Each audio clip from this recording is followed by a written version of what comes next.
വിജയേട്ടാ നമസ്കാരം. നമസ്കാരം. ഡൊണാൾഡ് ട്രംപിന്റെ അടുത്ത നീക്കം ഉറപ്പായിട്ടും എങ്ങോട്ടായിരിക്കും എന്നുള്ളൊരു ചോദ്യത്തിന് മറുപടി കിട്ടിയിട്ടുണ്ട്. അത് ഗ്രീൻലാൻഡിലോട്ട് തന്നെ ആയിരിക്കും എന്നാണ് പാശ്ചാത്യ മാധ്യമങ്ങളിൽ നിന്ന് നമുക്ക് മനസ്സിലാക്കാൻ കഴിയുന്നത്. അത് കൊളംബിയയിലോട്ടായിരിക്കും എന്ന് പല ആൾക്കാരും പറയുന്നുണ്ട്. കൊളംബിയയിൽ ഒരു വിമാനം തകർന്നു വീണിട്ടുണ്ട് കേട്ടോ. കഴിഞ്ഞ ദിവസം രാവിലെ ഒരു വിമാനം തകർന്നു വീണ് ഒരു ഗായകനും ഒരു ഫുൾ ക്രൂവും മരിച്ചിട്ടുണ്ട്. അപ്പൊ കൊളംബിയയ്ക്ക് ഒരു സംശയം, ഇനി അമേരിക്കയുടെ എന്തെങ്കിലും ഒരു നീക്കം കൊണ്ടാണോ ഈ വിമാനം തകർന്നു വീണത് എന്നൊക്കെ ഒരു സംശയമുണ്ട്. ആ സംശയം അവർ സ്ഥിരീകരിച്ചിട്ടില്ല. സ്ഥിരീകരിച്ചാലും ഒന്നും ചെയ്യാനില്ല. അമേരിക്ക കയറി മേഞ്ഞിട്ട് പോകും. കൊളംബിയ ഒരു ചെറിയ രാജ്യമാണ്. പക്ഷേ ഡൊണാൾഡ് ട്രംപ് ഇനി ലക്ഷ്യമിടുന്നത് ഗ്രീൻലാൻഡിനെയാണ്. നമുക്കറിയാമല്ലോ ബിജുവേട്ടാ, ഗ്രീൻലാൻഡിന്റെ ഒരു ജോഗ്രഫിയൊക്കെ എടുത്ത് പരിശോധിക്കുമ്പോൾ ഗ്രീൻലാൻഡ് എന്താണ് അമേരിക്കയുടെ തൊട്ടടുത്ത് മഞ്ഞുപാളികൾ ഉറഞ്ഞു കിടക്കുന്ന, കുറച്ചുകൂടെ മുകളിൽ ആർട്ടിക് അന്റാർട്ടിക് ഈ പ്രദേശങ്ങളിൽ കിടക്കുന്ന, ആർട്ടിക് ആണോ അന്റാർട്ടിക് ആണോ എനിക്കത് കൃത്യമായിട്ട് അറിയില്ല, ആ ആ അവിടെ കിടക്കുന്ന ഒരു പ്രദേശമാണ്. അപ്പൊ ഈ ഗ്രീൻലാൻഡിലോട്ടാണ് ഇനി ഡൊണാൾഡ് ട്രംപിന്റെ അധിനിവേശം എന്നുള്ള കാര്യത്തിൽ തർക്കമില്ല. ഡൊണാൾഡ് ട്രംപ് ഭീഷണിപ്പെടുത്തുകയാണ്. ഡൊണാൾഡ് ട്രംപ് ഭീഷണിപ്പെടുത്തുകയാണെന്ന് പറഞ്ഞാൽ സൈന്യത്തിനെയൊക്കെ തയ്യാറാക്കി ഡൊണാൾഡ് ട്രംപ് നിർത്തി. അതിനുശേഷം ഗ്രീൻലാൻഡിന്റെ കാര്യത്തിൽ നമ്മൾ എന്തെങ്കിലും ചെയ്യുകയാണെങ്കിൽ നമ്മൾ പെട്ടെന്ന് ചെയ്യണം എന്നാണ് ഡൊണാൾഡ് ട്രംപ് പറഞ്ഞിരിക്കുന്നത്. പോരാത്തതിന് നമ്മളൊന്നും അവിടെ ചെയ്തില്ലെങ്കിൽ റഷ്യയും ചൈനയും അവിടെ അധിനിവേശം നടത്താനുള്ള സാധ്യതയുണ്ട് എന്ന് ഡൊണാൾഡ് ട്രംപ് പറയുന്നു. അത് മാത്രമല്ല, ഡൊണാൾഡ് ട്രംപ് ഗ്രീൻലാൻഡിന് ചുറ്റും ഇപ്പോൾ നിലവിൽ റഷ്യയുടെയും ചൈനയുടെയും അന്തർവാഹിനികൾ കിടപ്പുണ്ട്. റഷ്യയുടെ ധാരാളം അന്തർവാഹിനികൾ അവിടെ കിടപ്പുണ്ട്. ഐസ് ബ്രേക്കർ ഷിപ്പുകൾ കിടപ്പുണ്ട്. നമ്മൾ കുറച്ചു കാലം മുമ്പ് ഒരു വാർത്ത കൊടുത്തത് ചേട്ടൻ ഓർക്കുന്നുണ്ടായിരിക്കും. അതായത് ഈ റഷ്യയുടെ കയ്യിൽ എത്ര 29 38 ഐസ് ബ്രേക്കറുകളുണ്ട്. പക്ഷേ നമ്മുടെ കയ്യിൽ ഒരു ഐസ് ബ്രേക്കറേ ഉള്ളൂ. അമേരിക്കയുടെ കയ്യിൽ ഒരു ഐസ് ബ്രേക്കർ. ഇതെന്താണ് ഇങ്ങനെ എന്ന് ചോദിച്ചുകൊണ്ട് ഡൊണാൾഡ് ട്രംപ് രോഷാകുലനായിട്ട് ഐസ് ബ്രേക്കർ നമുക്ക് ഉടനെ തന്നെ ഉണ്ടാക്കണമെന്ന് പറഞ്ഞു. അതായത് ഐസ് ബ്രേക്കർ ഷിപ്പ് എന്ന് പറഞ്ഞാൽ ഈ ആർട്ടിക് അന്റാർട്ടിക് മേഖലകളിൽ പര്യവേഷണം നടത്താൻ ശേഷിയുള്ള, അങ്ങോട്ടേക്ക് പോകാൻ കഴിവുള്ള, ഐസ് ബ്രേക്ക് ചെയ്ത് പോകാൻ കഴിവുള്ള കപ്പലുകളാണ്. ഈ കപ്പൽ അങ്ങോട്ടേക്ക് പോകണം. റഷ്യ എന്ന് പറയുന്ന രാജ്യം ഈ അന്റാർട്ടിക്കയിൽ അതിഭീകരമായിട്ടുള്ള പര്യവേഷണം നടത്തുന്നുണ്ട്. പണ്ട് മുതലേ അവരിവിടെ സ്ട്രോങ് ആണ്. ചൈന ഇപ്പൊ ഇവരുടെ പിറകെ വരുന്നുണ്ട്. ഇതിൽ ഏറ്റവും വലിയ രസകരമായിട്ടുള്ള കാര്യം എന്ന് പറഞ്ഞാൽ റഷ്യയുടെ കൈ പിടിച്ച് ഇന്ത്യ അവിടെ കയറിയിട്ടുണ്ടെന്നുള്ളതാണ്. ഇത് അമേരിക്കയെ ഞെട്ടിച്ചു കളഞ്ഞു, ഇന്ത്യയും കയറിയിട്ട്. അപ്പൊ ഇതൊക്കെ കാണുമ്പോൾ ട്രംപിന് ഭയങ്കരമായിട്ടുള്ള അസ്വസ്ഥത. ട്രംപ് പറയുകയാണ്, ഗ്രീൻലാൻഡിന്റെ അതിർത്തിയിൽ ഗ്രീൻലാൻഡ് എങ്ങാനും റഷ്യ അവിടെ ഇപ്പോൾ അന്തർവാഹിനി കൊണ്ട് ഇട്ട് കഴിഞ്ഞു, ഇനി റഷ്യ അവിടെ വല്ല അധിനിവേശവും നടത്തി ഏതെങ്കിലും തരത്തിൽ അവിടെ റഷ്യയോ ചൈനയോ എന്തെങ്കിലും ആധിപത്യം സ്ഥാപിച്ചു കഴിഞ്ഞാൽ അമേരിക്ക പിന്നെ ജീവിച്ചിരുന്നിട്ട് കാര്യമില്ല. എന്നിട്ട് ഗ്രീൻലാൻഡിനെ നോക്കി പറയുകയാണ്, ഞങ്ങൾ നിങ്ങൾക്ക് ഒരു അവസരം കൊടുത്തരും, ഈ അവസരത്തിൽ നിങ്ങൾ ഞങ്ങളോട് സഹകരിക്കാൻ തയ്യാറാകണം. ഈ പണ്ടത്തെ നമ്മുടെ ജോസ് പ്രകാശ് അല്ലല്ലോ, നമ്മുടെ ഉമ്മറിന്റെ സിനിമകളിലൊക്കെ പറയില്ലേ, ഞാനൊരു വികാര ജീവിയാണ്, നീ എന്നോട് സഹകരിച്ചാൽ നിനക്ക് കൊള്ളാം, ഇല്ലെങ്കിൽ സഹകരിപ്പിക്കും എന്ന് പറയുന്നത് സീരിയസ്ലി അതേ വാക്ക് തന്നെയാണ് പറയുന്നത്. ഡൊണാൾഡ് ട്രംപ് പറയണ, ഞങ്ങൾ വന്ന് പിടിച്ചടക്കുകയാണെങ്കിൽ അത് അതികഠിനമായിരിക്കും, നിങ്ങളായിട്ട് വന്ന് ചേരുകയാണെങ്കിൽ നിങ്ങൾക്ക് യാതൊരുവിധ നഷ്ടവും ഉണ്ടാകില്ല. അപ്പോൾ ഡെൻമാർക്കിന്റെ കാര്യം ചോദിച്ചു ഒരു പത്രമാധ്യമ പ്രവർത്തകർ ഡെൻമാർക്കിന്റെ കാര്യം ചോദിച്ചപ്പോൾ ഡൊണാൾഡ് ട്രംപ് പറഞ്ഞ എന്താ അറിയോ, 500 വർഷങ്ങൾക്ക് മുമ്പ് വൈക്കിങ്ങുകൾ, അതായത് കപ്പലുകൾ ഡെൻമാർക്കിൽ വന്നിറങ്ങി എന്നുള്ളത് സത്യമാണ് എന്ന് പറഞ്ഞ ആ ഭൂമി ഡെൻമാർക്കിൻ്റെതാണോ? ആ ഭൂമി അവരുടേതാണെന്ന് അർത്ഥമില്ലല്ലോ. അതായത് ഡെൻമാർക്കിന്റെ എന്താണ് ഈ ബേസ്മെന്റിനെ തന്നെ ചോദ്യം ചെയ്യുകയാണ്. 500 വർഷങ്ങൾക്ക് മുമ്പ് അവിടെ കപ്പൽ വന്നിറങ്ങിയിട്ടുണ്ട് എന്ന് പറഞ്ഞാൽ ആ ഭൂമി അവരുടേതാണോ? ഞങ്ങൾക്കും അവിടെ നിരവധി ബോട്ടുകൾ ഉണ്ടായിരുന്നു. പോകുന്ന വഴിക്ക് എനിക്ക് ഡെൻമാർക്കിനെ വളരെ ഇഷ്ടമാണ്. അവര് എന്നോട് നന്നായി പെരുമാറുന്നു. എന്നാൽ ഇപ്പോൾ ഗ്രീൻലാൻഡിന്റെ പുറത്തു നിന്ന് നോക്കിയാൽ റഷ്യൻ ഡിസ്ട്രോയറുകളുണ്ട്, ചൈനീസ് ഡിസ്ട്രോയറുകളുണ്ട്, അതിലും കൂടുതൽ റഷ്യൻ അന്തർവാഹിനികളുണ്ട്. അവ ഗ്രീൻലാൻഡിന് ചുറ്റുമുണ്ട്. റഷ്യയോ ചൈനയോ ഗ്രീൻലാൻഡ് ഏറ്റെടുക്കാൻ ഞങ്ങൾ അനുവദിക്കില്ല. അതുകൊണ്ടാണ് ഞങ്ങൾ ഗ്രീൻലാൻഡിന് അധിനിവേശം നടത്താൻ ആഗ്രഹിക്കുന്നത്. അവർ ഇഷ്ടപ്പെടുന്നില്ലെങ്കിൽ ഞങ്ങൾ അധിനിവേശം നടത്തില്ല എന്ന് നിങ്ങൾ വിചാരിക്കരുത്. ഇഷ്ടപ്പെട്ടാലും ഇഷ്ടപ്പെട്ടില്ലെങ്കിലും ഗ്രീൻലാൻഡ് ഞങ്ങൾ എടുത്തിരിക്കും. ശക്തമായിട്ടുള്ള വാക്കുകളാണ്. അപ്പൊ എന്താണ് ഡൊണാൾഡ് ട്രംപിന് ഇത്ര ആക്രാന്തം ഗ്രീൻലാൻഡിനോട്? അല്ല, ഈ ഗ്രീൻലാൻഡ് ഇപ്പൊ ഡൊണാൾഡ് ട്രംപ് പറഞ്ഞപ്പോൾ മാത്രമാണ് ലോകം ഒരുപാട് ചർച്ച ചെയ്യുന്നത് ഗ്രീൻലാൻഡിനെ കുറിച്ച്. പക്ഷെ ശരിക്കും അത് അപ്പോഴല്ല. ആർട്ടിക് മേഖല പിടിച്ചെടുക്കുന്നതിന് വേണ്ടിയിട്ട് വൻ ശക്തികളായ റഷ്യയും ചൈനയും അമേരിക്കയും വളരെ കാലമായി ശ്രമിക്കുന്നതാണ്. ഈ അടുത്ത കാലത്ത് റഷ്യ ഇന്ത്യയെ കൂടെ ആ മേഖലയിലേക്ക്, കാരണം ഇന്ത്യ വളരെ കാലമായിട്ട് ആഗ്രഹിക്കുന്നതാണ് ആർട്ടിക് മേഖലയിൽ പര്യവേഷണം നടത്താൻ. ഈ പറയുന്ന ഗ്രീൻലാൻഡിനോട് അടുത്ത് നിൽക്കുന്ന നോർവേ എന്ന് പറയുന്ന രാജ്യത്ത് ഹിമാദ്രി എന്ന് പറയുന്ന ഒരു ഗവേഷണ കേന്ദ്രം ഇന്ത്യക്കുണ്ട്, ഓൾറെഡി ഉള്ളതാണത്. അപ്പൊ ഇന്ത്യ അവിടെ പ്രവർത്തനം നടത്തിക്കൊണ്ടിരിക്കുന്ന, ഗവേഷണങ്ങളൊക്കെ നടത്തിക്കൊണ്ട്, ഗ്രീൻലാൻഡിലല്ല കേട്ടോ, അപ്പോൾ ഈ ഡെൻമാർക്കിന്റെ കീഴിലുള്ള ഒരു അർദ്ധ സ്വയംഭരണ പ്രദേശമാണ് ഈ ഗ്രീൻലാൻഡ് എന്ന് പറയുന്നത്. ഇവിടെ റഷ്യ വളരെ കാലമായിട്ട് പര്യവേഷണം നടത്തിക്കൊണ്ടിരിക്കുന്നുണ്ട്, ചൈന വലിയ രീതിയിൽ നടത്തിക്കൊണ്ടിരിക്കുന്നുണ്ട്. അപ്പൊ ഈ ആർട്ടിക് മേഖല എന്ന് മാത്രമാണ് മുൻകാലങ്ങളിലൊക്കെ നമ്മുടെ മാധ്യമങ്ങൾ പറഞ്ഞിരുന്നത്. ശരിയാണ്, ആർട്ടിക് മേഖല തന്നെയാണ്. ഈ ആർട്ടിക് മേഖലയിലെ ഒരു പ്രധാനപ്പെട്ട ഒരു ഇടമാണ് ഗ്രീൻലാൻഡ്. അതാണ് ഇതിന്റെ ഒരു പ്രധാനപ്പെട്ട ഒരു കാര്യം, ഒരു പ്രധാന ഇടം. അപ്പോ ഇത് പിടിച്ചെടുക്കും എന്നിപ്പോ ട്രംപ് പറഞ്ഞതോടുകൂടിയാണ് ഗ്രീൻലാൻഡ് ഒരു ശ്രദ്ധാകേന്ദ്രം. ഇനി നമുക്ക് അവിടെയുള്ള മെയിൻ 3 രാജ്യങ്ങളുടെയും ഇന്ത്യയുടെ റോൾ എന്തൊക്കെയാണെന്ന് നമുക്ക് നോക്കാം. ഒന്ന്, അമേരിക്ക സംബന്ധിച്ച് ഈ ഗ്രീൻലാൻഡുമായിട്ടൊരു കരാറുണ്ട്. ആ കരാർ അനുസരിച്ചിട്ട് 100-ലധികം അമേരിക്കൻ പട്ടാളക്കാർ ഗ്രീൻലാൻഡിലുണ്ട്, അവരുടെ സേഫ്റ്റിക്കും മറ്റുമായിട്ട്. അപ്പൊ ട്രംപ് പറയുന്നത് ഈ കരാറ് പോരാ, ഈ കരാർ കൊണ്ട് വലിയ കാര്യമൊന്നുമില്ല, ഒരു കരാറിലൊന്നും വലിയ കാര്യമൊന്നുമില്ല, പകരം നമുക്ക് നമ്മളങ്ങ് ഏറ്റെടുത്ത് കഴിഞ്ഞാൽ നമ്മുടെ ഒരു സ്റ്റേറ്റ് ആയിട്ട് അവിടെ നിൽക്കുമല്ലോ, നമ്മുടെ രാജ്യമാണല്ലോ അത് എന്നാണ് പറയുന്നത്. ഇനി എന്താണ് അമേരിക്കയുടെ താല്പര്യം എന്ന് നമുക്ക് നോക്കാം. അമേരിക്കയ്ക്ക് അവിടെ പിറ്റ്യൂസ്റ്റ് സ്പേസ് ബേസ് എന്ന് പറഞ്ഞിട്ട് അമേരിക്കയുടെ പ്രധാനപ്പെട്ട ഒരു സൈനിക താവളം അവിടെയുണ്ട്, പിറ്റ്യൂസ്റ്റ് ഈ സ്പേസ് ബേസ്. ഒന്നത് ഉണ്ട്. രണ്ട്, റഷ്യ, ചൈന, യൂറോപ്പ് തുടങ്ങിയ രാജ്യങ്ങളിൽ നിന്ന് മിസൈലിന്റെ ആക്രമണം ഉണ്ടായാലോ മിസൈലിന്റെ ചലനങ്ങൾ ഉണ്ടായാലോ ഇവിടെ നിന്ന് നിരീക്ഷിക്കാൻ എളുപ്പമാണ്. 3, കാരണം ഇത് ആർട്ടിക്കും അന്റാർട്ടിക്ക നമ്മൾ സ്കൂളിൽ പഠിക്കാറുണ്ട്. ആർട്ടിക്കും അന്റാർട്ടിക്ക രണ്ട് ഭാഗത്തായിട്ട് നിൽക്കുന്ന 2 ധ്രുവങ്ങളാണ്. അത് നമ്മൾ സ്കൂളിൽ പഠിക്കുന്നതാണല്ലോ. അതിൽ ഈ ആർട്ടിക് ധ്രുവത്തെ കുറിച്ചാണ് നമ്മൾ ഈ പറയുന്നത്. അതിന്റെ ഇത് പറയുമ്പോൾ നമ്മൾ അതൊക്കെ പറയാൻ പോയി കഴിഞ്ഞാൽ ഇതിന്റെ ജിയോഗ്രഫിക്കൽ ആ ഒരു ഇതൊക്കെ പറയുമ്പോൾ നമുക്ക് ഇവിടുത്തെ കിട്ടത്തില്ല. അപ്പം ഇതിനെ നിരീക്ഷിക്കാൻ കഴിയും. ഒപ്പം തന്നെ ഇവിടുത്തെ ഏറ്റവും വലിയ സമ്പത്തുണ്ട്. ഒന്നാമത്തെ കാര്യം, അമേരിക്ക ഇതിനകത്തോട്ട് അട്രാക്ട് ചെയ്യിക്കുന്ന ഒരു പ്രധാന കാര്യമെന്ന് പറഞ്ഞു കഴിഞ്ഞാൽ യുറേനിയം ധാരാളമായുണ്ട്. യുറേനിയത്തിനായിട്ട് ഇപ്പൊ അമേരിക്ക ഏറ്റവും കൂടുതൽ ആശ്രയിക്കുന്നത് റഷ്യയാണ്. അപ്പൊ റഷ്യയിൽ നിന്ന് ആശ്രയത്വം കുറയ്ക്കാം എന്നുള്ളതാണ് അത്. ഇന്ത്യ ഉൾപ്പെടെയുള്ള രാജ്യങ്ങളിൽ കൂടുതൽ താല്പര്യം. ഇനി ഇന്ത്യയുടെ റോളിലേക്ക് വരാം. എന്താണ് ഇന്ത്യക്കുള്ള റോള്? ഇന്ത്യ ഇതിനകത്ത് താല്പര്യം പ്രകടിപ്പിക്കുന്ന പര്യവേഷണങ്ങളാണ്. കാരണം ഈ ആർട്ടിക് മേഖലയിലെ മഞ്ഞുരുകലും കാലാവസ്ഥയും ഇന്ത്യയെ ബാധിക്കുന്നതായതുകൊണ്ട് നമ്മൾ അവിടെ പര്യവേഷണങ്ങളാണ്. ഒപ്പം തന്നെ നമ്മൾ മനസ്സിൽ സൂക്ഷിക്കുന്ന ഒരു ആഗ്രഹമുണ്ട്, അത് അമേരിക്കയെ മനസ്സിൽ സൂക്ഷിക്കും. അതിനകത്തേക്ക് ഞാൻ അവസാനം വരാം. എന്താണ് ആഗ്രഹം? സൂക്ഷിക്കുന്ന ഒരു ആഗ്രഹം.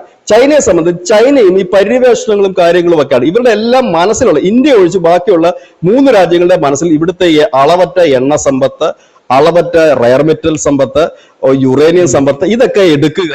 ഒപ്പം തന്നെ ഇവരെല്ലാവരും, ഇന്ത്യ ഉൾപ്പെടെ എല്ലാവരും മനസ്സിൽ താലോലിക്കുന്ന ഒരു സ്വപ്നം എന്ന് വെച്ചാൽ ഇവിടെ ഈ മഞ്ഞ് പാളികൾ മാറിയിട്ട് ഒരു റൂട്ട് ക്ലിയർ ആയിട്ടുണ്ട് അവിടെ. അതിനെ പറയുന്ന ഈ ആർട്ടിക് സിൽക്ക് റൂട്ട് എന്നാണ് അറിയപ്പെടുന്നത്. ഈ ആർട്ടിക് സിൽക്ക് റൂട്ട്, അതായത് യൂറോപ്പ് ഏഷ്യയും തമ്മിൽ 1000-കണക്കിന് കിലോമീറ്റർ കുറഞ്ഞു കിട്ടും ഈ റൂട്ട് വഴി തുറന്നു കിട്ടിക്കഴിഞ്ഞാൽ വ്യാപാര ബന്ധം നടത്താനായിട്ട്. അപ്പൊ എല്ലാവരും ഈ ഒരു പാതയാണ് നോക്കുന്നത്. ഈ പാതയിൽ ആർക്കാണോ അധികാരം കിട്ടുന്നത് അവൻ ഹീറോയായി, അവൻ രാജാവായി, ലോകത്തിന്റെ രാജാവായി മാറും.